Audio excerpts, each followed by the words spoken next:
My diorama smells so different than I remember. What happened? Did it macerate? Did the batch code change? Today I wanted to talk to you about change in smell. Why do fragrances smell different than we remember from one time to another, from one place to another? And I kind of wanted to open a discussion with you, give you some of my thoughts, maybe even some slightly scientific things, and then hear from you what type of experiences you have had with this phenomenon. Essentially, what brought this about was videos that I did on Rose et Queer by Frederic Marr and Overture Man by Amouage, where I both times said, this smells different than from the first time I smelled it. And I kind of asked if you were interested in that topic, and a lot of people said yes. So I thought, let's tackle this. Let's divide this into two different parts and start this discussion. So the first thing I want to talk to you about is environmental factors. Essentially stuff that is external to yourself and that you can probably control to some aspect. Sometimes you can't control it, but at least you can control for it by keeping those factors in mind. And they kind of divide into different aspects. One thing, of course, is stuff like the weather. All right, so how cold is it? How warm is it? How dry is it? How humid is it? Are you inside? Are you outside? Is it bright? Is it dark? You know, all of those things, they can affect how you perceive smell. The latter part is more of a psychology thing, so that might be more going to the other part. But the first parts definitely affect your nose, because if it's very dry, you won't be able to smell as well. If it's very cold, you won't be able to smell as well. But if it's very humid and warm, generally speaking, your nose will be more perceptive. It will pick up on more details. It will smell stuff more strongly. That's a very important factor. And some, shops that use an AC, they will have very dry and cold air, which can negatively impact your sense of smell. And then added to that, if you try stuff in a store, there's different things to keep in mind as well. There's all these different sorts of smells around you. For example, other people spraying perfume, other people wearing perfume, maybe there's like a food stall somewhere nearby or whatever. There's different types of smells. And we humans, we have evolved to perceive changes in smell more than constant types of smell. So that's a concept called also playing in this called olfactory fatigue, which a lot of people get confused with anosmia. Those are two different concepts. And olfactory fatigue happens when we are exposed to a smell for a long time and we sort of stop perceiving that smell. So think about this. You are in a barbecue restaurant. At first you come in and it smells like grilled meats very strongly, it smells smoky, all of those types of smells. But as you are in that store, in that restaurant for a while, you stop perceiving this sort of barbecued meat smell. Or even like a fireplace. If you are there for a long time, you stop perceiving that smell. And there's an evolutionary benefit to this because your nose is then more attuned to smell changes. So if a predator arrives and you smell, I don't know, their breath or whatever, this sort of animal smell, or even if you are not, like if you are at home, right? Every home has a different smell. You don't smell your home smell strongly, but if something starts burning in your house, you will immediately perceive the smell because it is a change in your environment. And so we are kind of more tuned to that. And that is olfactory fatigue. So that also plays together with, the sort of products you put on. If you have a different moisturizer, if you have a different shampoo, if you wear clothes that were washed with a different detergent, those will all change your perception of smell because they will mute part of your sense of smell towards certain compounds. And you have to think about those products also contain musks, also contain different sorts of aroma chemicals. And that will all change how you perceive a perfume. Those are the main environmental factors, right? Those types of things weather, temperature, humidity, the other smells around you, the other smells that you've been exposed to in the past few days, right? Even those can have still impact your sense of smell today. And that can mean that if you have perceived different sorts of smells for a while, then a perfume might smell different to you another day. Another thing might be, of course, there is some sort of aging process happening to the bottles in the store. Maybe they're not being stored well. Maybe they're being exposed to a lot of light. So there could be a tiny difference in how a tester bottle smells compared to a new bottle that you unbox at home. But that, I think, is really a much smaller factor than all of these other environmental things of smelling stuff in a store with all of these other smells around you, right?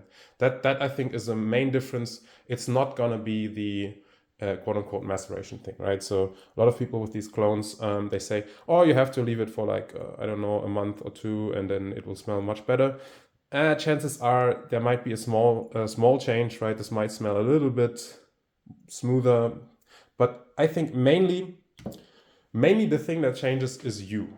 And that's the second part of this sort of discussion, and that's the internal factors. So in audio, there's this concept of psychoacoustics, which is the study of how a human perceives sound.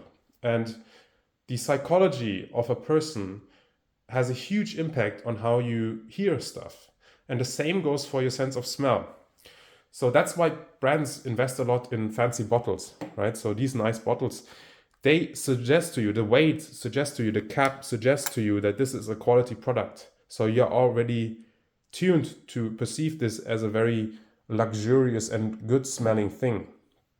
When you have a cheap bottle or something like that, or even the color, right? This dark color of the liquid, which is colored, the dark cap, it tunes you to perceive this as a dark smell. And that's very important to suggesting to you how things smell. But you yourself are also a factor. So depending on your mood, so maybe you had a great day and you feel amazing, and then you spray on your perfume and it smells absolutely beautiful and you're loving it and you're basking in the glory of the scent and you're really just having a great time, which is just which is amazing. And it will make you love a fragrance, and it'll make you think this is great. But then maybe on another day you're very stressed out, you're kind of anxious, maybe you had something bad to eat or something like that, you're feeling a little bit queasy, and then you put on a perfume that you usually love, but it just doesn't work, and it just makes you think, oh no, I hate this is so bad, what happened to this perfume, I used to love it, why don't I love it anymore? And it could be quite subtle changes in mood that already affect how you smell something. And that's very also important to keep in mind, besides the marketing and like the story that the brand tells you about the perfume, is how you feel towards a perfume, or how you feel in general at this point in time in your life. Okay, yeah, that's, I think, another very important thing. Your own mood, your own psychology, and what sort of things a brand tunes you to smell, right? This is a light and blue fragrance, so it's even called light blue, so it'll make you think of freshness, it'll make you think of the ocean and bright and clean stuff. And yeah, I brought this also out because there's another thing.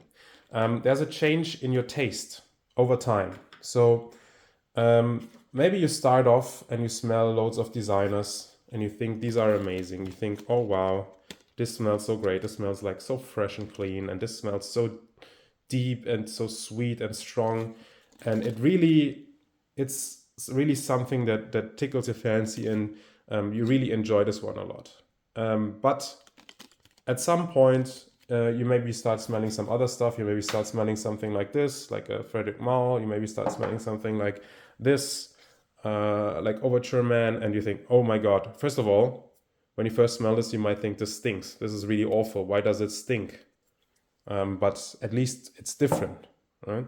So at some point, maybe there comes a time where you think, oh, this one, I used to love it. I used to wear it all the time, but now it doesn't do anything for me. It just bores me. It just smells cheap. It smells uninteresting, and it doesn't excite me. So you have to move on to other things. You have to move on to something like this.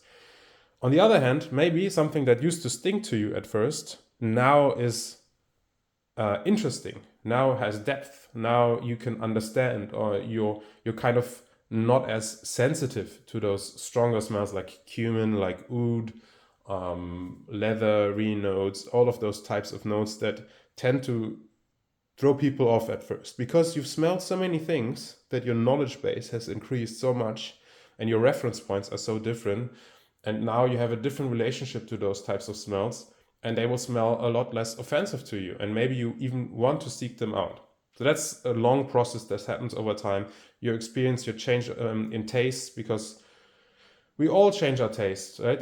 In 1 year, we might like very fresh fragrances and we hate sweet stuff. And the next year, we love sweet stuff, but we hate smoky stuff. And then the next year, we might hate sweet stuff, but we love smoky stuff.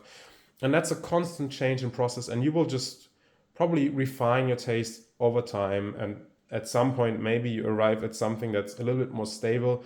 But in general, all of our tastes, they tend to change. And they're also associated with our memories. And that's another thing that is very important. Your associations and your memories that you have with fragrances. So for example, this was one of the first Guerlains that I smelled. I don't know, I never really knew about Guerlain until very late. And this is now a fragrance that I associate with my start of my relationship with the brand of Guerlain.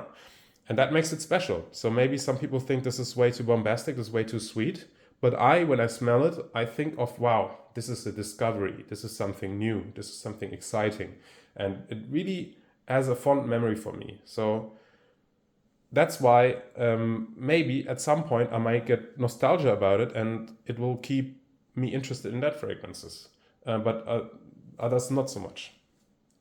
So associations as well as the new experience that you make. So maybe I travel to a new place in this world and I experience new smells there. Maybe I go to a new country and they have a different types of cuisine. They have different flowers. I go walk through the nature in that new country and they have like a new tree or a new brush of something, and that smells different. That impacts my experience in life, and that may open myself up to new smells that I really enjoy or smells that I don't enjoy, right? So I might walk down the coastline there and it really stinks, and I get these really bad feelings at some point because it's so dirty and so stinky, and now I don't like aquatics anymore. These are all things that might happen. Or personal relationship. You meet somebody and they are such a lovely person and you really enjoy their company, and they have their own fragrance.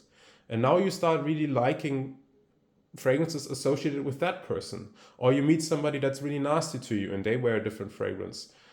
So you now really start to dislike that sort of fragrance. It's incredibly complex, and I haven't even gotten to anosmia yet, which anosmia is like, some people, they can't smell ambroxan, some people can't smell certain white musk like galaxolide. That's why a lot of brands, they mix loads of different white musk together, so there's a better chance that you at least perceive one of them. A lot of people don't really smell ISO-E Super, and you don't really know until you've tried them in isolation. But it can change over time, because stuff that you are anosmic to is not static either. It may be that at some point you lose your anosmia or you gain anosmia to a different compound over time, because there's so many changes in your olfactory system. So the way you perceive fragrance also changes in a physical sense, in a biological sense. You don't even have control over that. That's just something that happens over time with your body. So all that is to say, our sense of smell is very deeply linked to our own experiences, our own psychology, and there's tons of environmental factors that you at least can keep in mind. And it will always change throughout your life, and it's totally fine to one day like something and another day not like it. So the upshot of this is, I want to ask you, do you agree with my assessment of this? Do you think that I've missed some points that you would like to bring up? And also keep this in mind. Don't write off a fragrance if you don't like it at some point. Don't immediately say, oh no, this is not for me. Maybe at least if it's intriguing to you in some way, return to it in another point, another season, another temperature, with another mood, and give it another shot.